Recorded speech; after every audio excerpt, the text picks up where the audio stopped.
Drum roll? Is there a drum roll?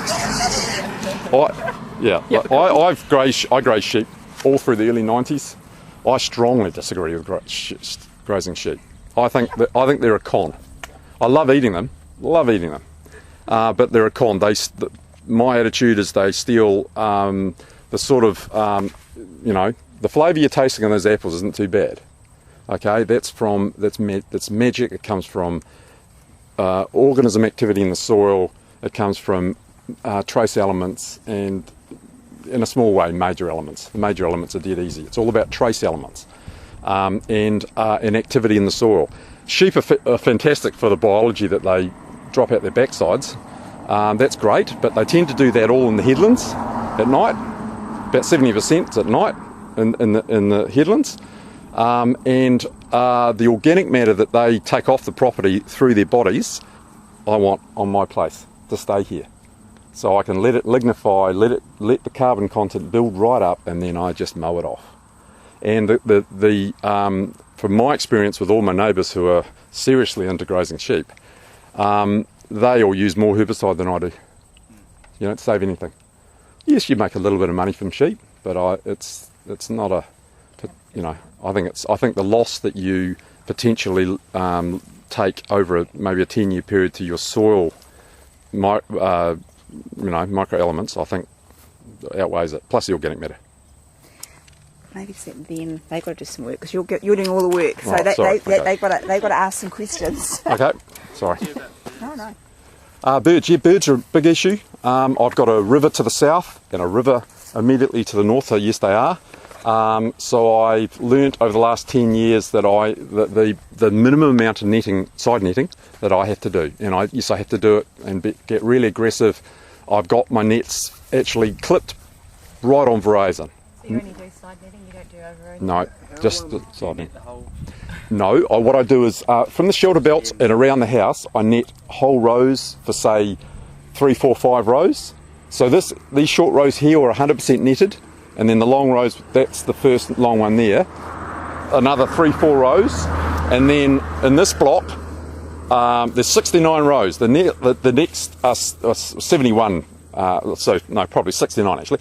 So the next 69, all I've done is netted from the shelter belts 6 bays. So I go in and out. It's quite a rigmarole putting them on, but getting them off is actually really easy because I've got a net winder and I just drive in forwards and backwards. Bays? Because that's all I need to do, because birds are dumb. Yeah, and they don't go looking for it. They don't. Unbelievable. You're a bit lazier than the birds we have up north. Yeah, well, look, I mean, I think the bird thing seems to have changed a bit, over the years, and it is changing. Maybe in 10 years to come I might have to modify. I do the same over here. I do the shelter belts for maybe half a dozen rows, and everything in between. There's 118 rows there, so maybe 110 rows. I do 13 bays. Yeah. Because you can see that's over there, massive trees which I have no control over, and that's a nursery. And across, basically from here all the way around, I've got a suburb. No control of any of it. So all these birds come across. But 13 bays, and this trial and error, took the risk a few years ago, and it works. And the other interesting thing over 30 years I've learnt, and this is with the help of Dion Mundy actually, because he did a 3-year leaf roller thing in the 90s here when we were organic, Hawke's Bay and Marlborough, and he sampled all our blocks. Leon will teach you next year.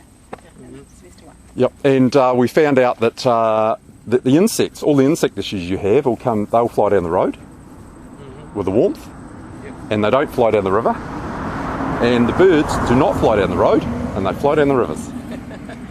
Amazing. And it's, and I don't really, as long as I'm netted by Verizon, or like within a day or two, the birds just sort of seem to go somewhere else. So probably they're attracted more by like a red variety, they can see more than all of it. Absolutely. But I did, 10 years ago I had real issues.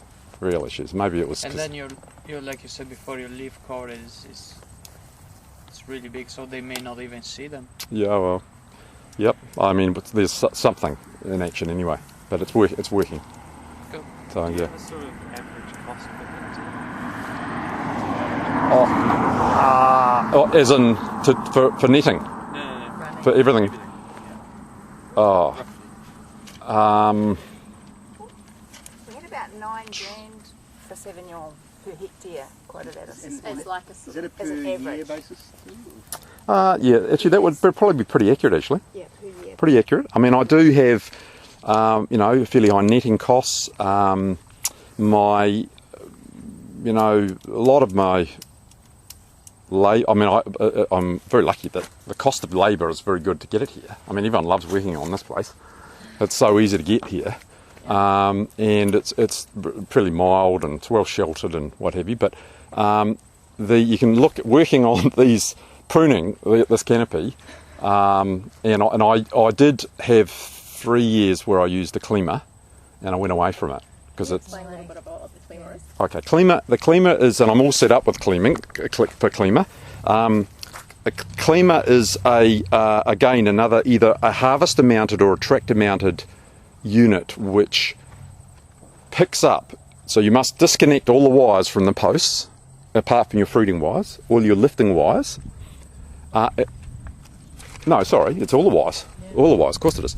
And it lifts all the wires up, and the pruners have already been through and cut all but the 6 canes, 7 canes, whatever is decided, that are going to be left as options for spurs or wrapping canes, and everything else is cut off the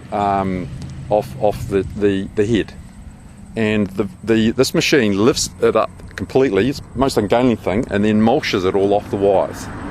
And actually, it does work fairly well, and it does degrade your wire over time, and you lose any sort of, you know, the wire companies don't want anything to do with you if you've done this. But it is quite effective. But why did I change? There is a cost saving. I had 1 year where I lost the cost saving over 2 years because it is almost impossible, and I'm pretty careful how I, you know, monitor things. It's almost impossible to see exactly the pruning job that takes place until after the machine's been through and ripped everything out. And I had such a disaster of a pruning job around the heads this one particular year, and I had to get another pruning gang altogether, who actually, incidentally, I've developed a relationship with him. The guy's fantastic and people work for him and everything. And it cost me, in this 1 year, to tidy up the mess, it cost me more than I'd saved over the previous 2 years. And there's also the risk of, particularly, you can imagine with this big canopy, I mean, the guys driving the machines, they don't like it because they go slowly because there's so much volume. And so, you know, you've got to make sure there's no corner cutting going on, and also then there is possible to have the odd broken cane. So when you add it all up, you know, if your percentage of 3 canes instead of 4 may be slightly higher, not worth it. Spend the money on pruning. So consequently, stripping this out by hand, not overly fun. So the canes that are stripped out, or do you bring them down and bring into the row? oh no, definitely into the row and then mulched in. Yeah, definitely mulched in. That's the question. Is everything machine harvest? Yes. Yeah. Yeah. 100%. Yes, 100%.